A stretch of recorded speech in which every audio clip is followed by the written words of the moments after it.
बिस्मिल्लाहिर्रहमानिर्रहीम। अस्सलाम वालेकुम नाज़रीन, आपका अपना मेज़बान नसीम अकमल ख़ान आपकी खिदमत में हाज़िर है। इस वक्त मैं मौजूद हूँ राना चौक में गौसिया मेरियम मस्जिद के सामने। यहाँ पर मैं ये आपको बताता चलूँ कि इस मस्जिद में हर माह रमज़ान में राना फैमिली के लोग यकम रमज़ान से लेकर आखिरी रमज़ान तक, जो आखिरी रोज़ा जिससे चाहे 29 रोज़े हों या 30 हों, वो यहाँ पर शहरदारों को अफ्तारी देते हैं।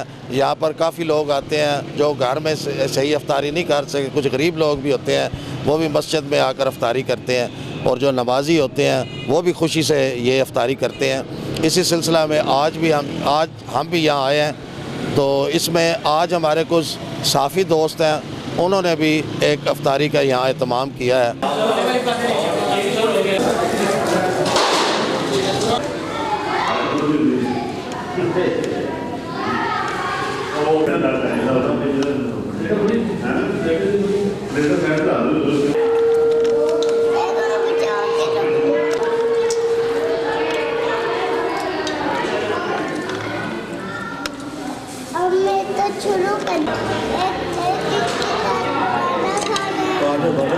जी आया साथ में